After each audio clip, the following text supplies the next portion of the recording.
Nagpaplano ka po bang kumuha ng Master Plumber Licensure Examination? Then, ito ay para sa iyo. Welcome po sa ating bagong Master Plumber Review and Refresher series. Pag-uusapan naman natin this time ay ang mga paraan na ginawa ko para ma-memorize or familiarize ang tables, paragraphs, and even list sa Revised National Plumbing Code of the Philippines or RNPCP.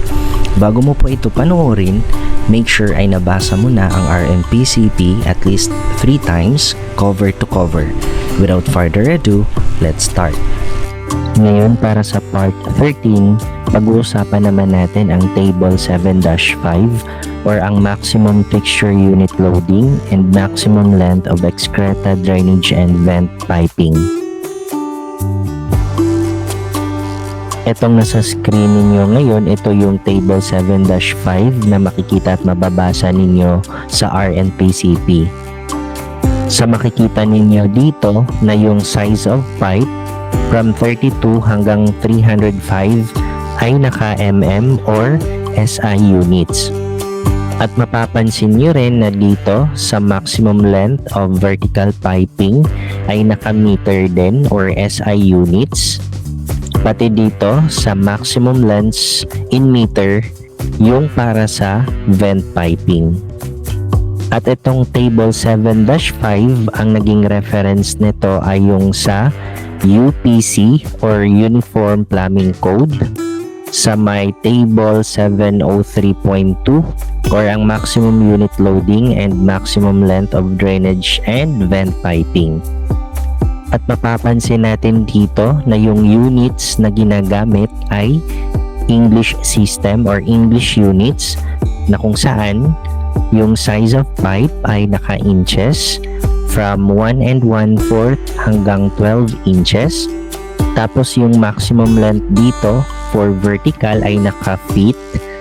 And then under vent piping, yung maximum length ay naka-feet din.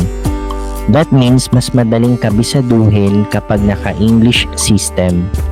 So yun yung gagawin natin to memorize this table, yung sa table 7-5. Pero hindi yung pag-memorize na sunod-sunod. Kumbaga, i-memorize mo siya na 1, 2, 16, 32, 48, and so on and so forth. In my case, medyo hirap ako magkabisa ng ganon, and knowing that na ang dami mong kakabisaduhing table sa RNPCP. So again, hindi lang po ito yung table na kailangan nating kabisaduhin. Yes po, kailangan nyo itong kabisaduhin kasi hindi po ito given sa board exam. Okay?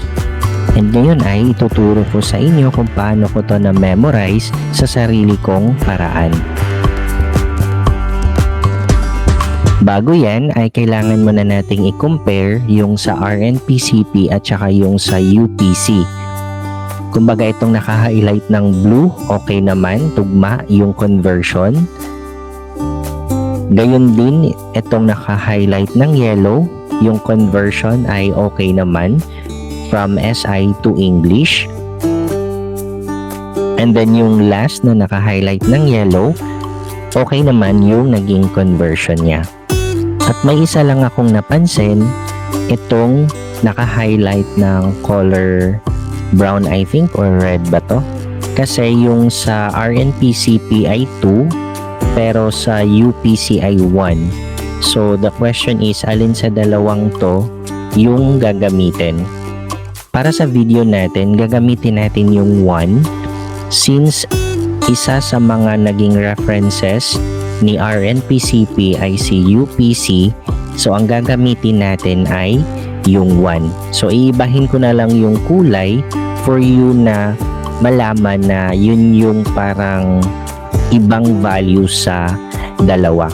Baka lang kasi typographical lang itong 2 ng RNPCP. Okay? Bago natin kabisaduhin yung mga values, make sure na kabisado mo rin yung magiging arrangement ng table natin. Ngayon ay para sa size of pipe. So kung paano ko to na memorize, so isipin nyo na lang yung 12-inch na ruler. Then hahatiin natin kunwari ng 6 at saka yung pang 12. Okay? So ganito siya sisimulan. Una, isulat mo yung dalawang 1 and then yung dalawang 2. And then ang kasunod niyan ay yung 3, 4, 5, 6. Meaning tapos na natin yung kalahati nung 12-inch ruler. Ngayon, yung kasunod ng 6 ay naka by 2 naman yung interval. Kaya magiging 8, 10, and 12. Pagkatapos niyan, itong pangalawang 1 at pangalawang 2, dyan natin lalagyan ng 1/2. And then yung natitirang 1 dito, ito yung 1/4. Kaya magiging 1 and 1/4 to. And then ito ay 1 and 1/2. And then ito namang isa ay 2 and 1/2. Then ayan na, okay na yung size of pipe natin na naka-inches. Then ngayon ay sisimulan na natin yung mga values dito sa loob. Di ba nga yung umulit-ulit dito sa taas ng size of pipe ay yung 1 at saka yung 2. So ngayon dagdagan natin ng isang 1 at isang 2, kaya ang ganito yung pagkakasulat nito. Tatlong 1, ito yon yung arrangement niya, at ito yung itong naka-color red, ito yung kanina na magkaibang values under RNPCP at saka UPC. Tapos yung 2 dagdagan natin ng isa, pero magiging ganito yung arrangement. So dito yung 2 at yung dalawang 2 ay nandito. So parang ang checking lang natin is itong dalawang 2 pag pinag-add natin, under siya sa 4 na inches. Ngayon dito yung column na nilagyan natin under 4-inch size ng pipe. So gagamitin natin ngayon itong 4, 5, and 6. Kaya sa ganitong way ko naman isusulat 4 nandito, and then katabi nung 2 ay 5, and then yung last ay para kay 6 pero gagawin nating 3. Magiging ganito naman yung arrangement niya. So 6 sa taas ni 4, 6 dito katabi ni 5, and then 6 naman dito sa huli dito sa baba. Ngayon, para malaman natin kung ano yung number in between 2 and 6, so itong dalawang number lang ipagma-minus lang natin. So parang magiging 6 minus 5, kaya magiging 1 naman dito sa gitna. So ayun na, tapos na si 256 at saka si 216. Ngayon, yung huling nalagyan natin ng number is itong gitna between 2 and 6, diba? So magiging 216 ito. So gagamitin natin ngayon itong 16. So 1 plus 6, kaya magiging 7 dito sa kabila. Tapos para malagyan natin ng number dito sa taas, so 7 plus 6, kaya magiging 13. Then after that, itong portion na to pag pinag-add natin, itong 5 plus 6 plus 6 plus 1 plus 6 plus 4, that is equal to 28. So yun yung ilalagay natin dito katabi ni 4. Ngayon, para matandaan natin kung ano yung dalawang digit na katabi ni 6, di ba itong 8 parang nagkaroon siya ng dalawang bilog, tama? So yung dalawang bilog, yun yung ilalagay natin dito katabi ni 6, kaya magiging 600. Ngayon tapos na si 600 at saka si 428. Ngayon, para malaman natin yung katabi ni 7 and 13, etong first digit at saka second digit ng taas at baba ay gagamitin natin. Una ay kay 7. So ito yung 2 at saka yung 0 sa taas, kaya magiging 20. Tapos ito naman ay 8 at saka 0, kaya magiging 80 naman dito sa taas. So ngayon tapos na si 1,380 tsaka si 720. Next naman tayo dito sa kasunod. Ngayon gagamitin ulit natin itong mga size of pipe from 2, 3, 4, 5, 6, and 8. So ganito naman yung sequence nung pag-memorize ko sa kanila. So 2 dito sa baba, tapos sa taas ay 3, tapos ulit sa baba 4, and then sa taas naman ay 5. And then lahat ng nalagyan natin ng numbers, yun yung lalagyan natin ng 6. So lahat sila ay may 6. Tapos yung kasunod is yung 8. So lalagyan natin sa taas at baba ng 8. So nagamit natin yung 2 to 8 dito. Then, yung kasunod niyan, di ba yung 600 dito nilagyan natin ng 0. Then, yung sa taas din na may 6, lalagyan natin ng 0. Okay? So, tapos na si 3,600 at saka si 5,600. Ngayon, ang kasunod ay yung katabi ni 8 dito sa taas at baba.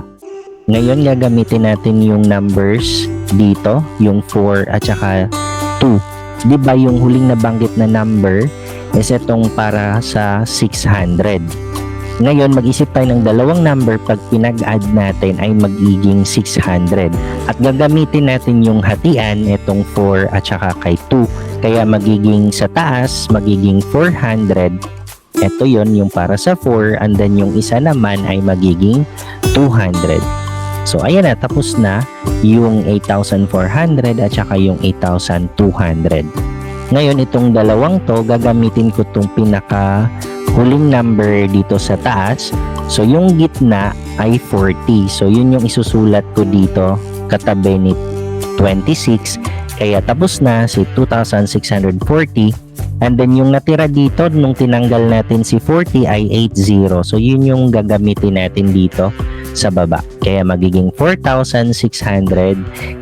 So, ayun na, tapos na yung mga values na to.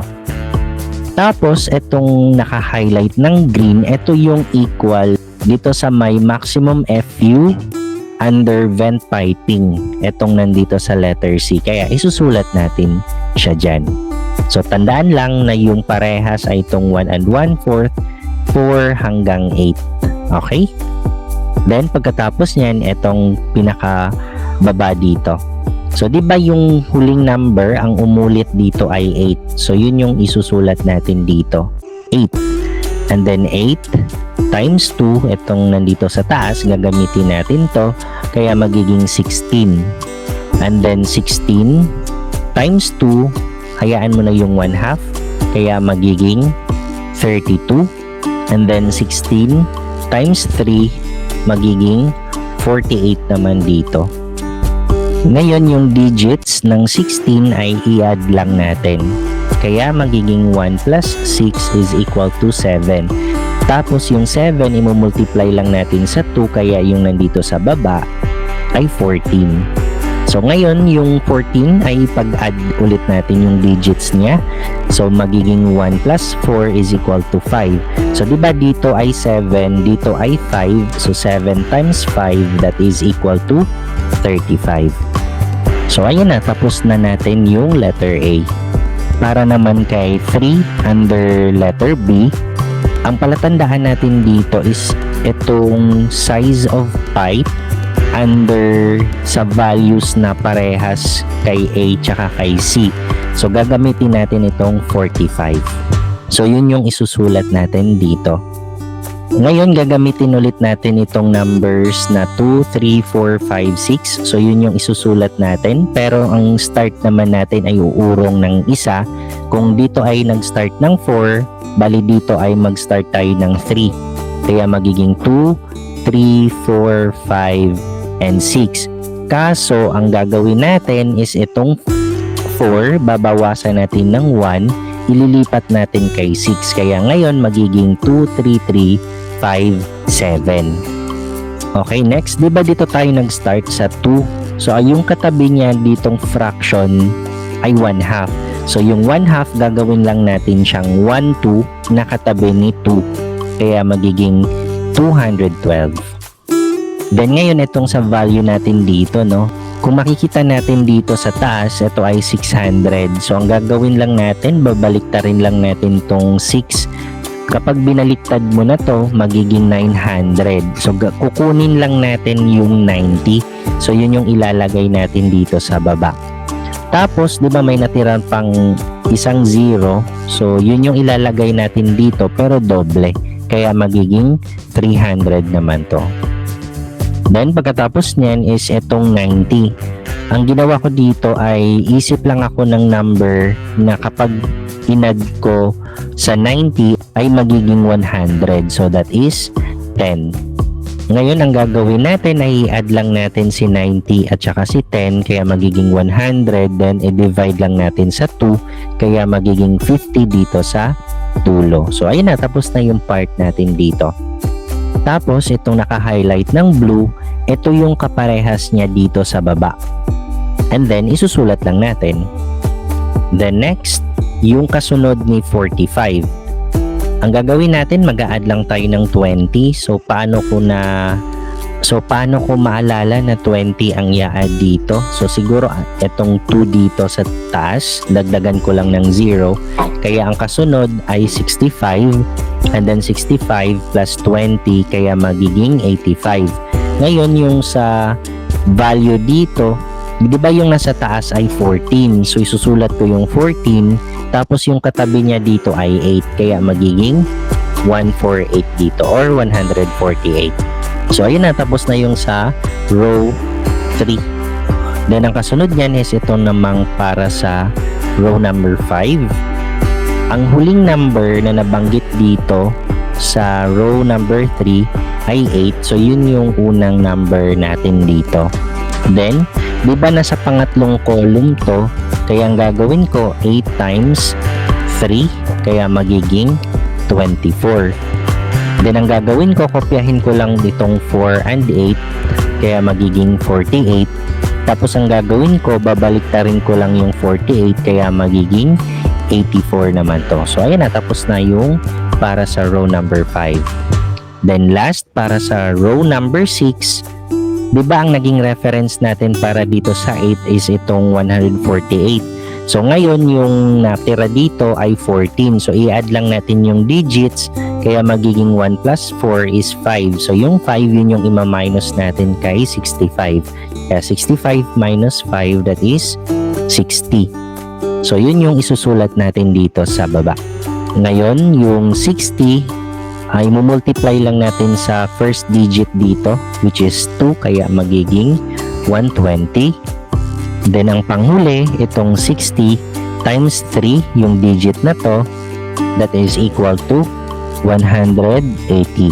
So ayun na, natapos na natin lagyan ng values. At isa pa sa kailangan nating tandaan is yung naka-superscript sa table, kasi napaka-halaga nun. Una is itong 2 dito sa taas, yung superscript niya is yung note number 2. Tapos yung 4 dito, yung superscript nila ay 3. And then yung kasunod nun ay superscript naman ay 4. And then itong nasa baba, 216 hanggang 8,200, yung superscript naman nila ay 5. Tapos yung superscript ni 8 dito ay 3. So gagayahin lang natin yung superscript ni 8 dito sa baba. Kaya magiging 3 yan. So ano bang meron dyan sa mga superscript na yan? Again, yan ay additional note doon sa table 7-5. At ito yung mababasa nyo doon. I'm not sure kung ang tawag dito ay pattern memorization technique and storytelling. Basta nung time na minemorize ko to, hindi ko siya yung tipong inisa-isa kung ano yung mga nakasulat dito. Kasi sa dinami-dami ng kakabisaduhin, makakalimutan mo yung pagkakasunod-sunod ng mga numbers na to unless kung meron kang photographic memory. And if you know something na mas madali, okay lang din na i-share nyo rin sa iba para maraming pagpipilian na technique. Okay? And that's all for this part. If you find this video interesting and informative, please don't forget to like, share, and subscribe, and hit that notification bell for more tutorial videos like this. Thank you and good luck, future master plumbers.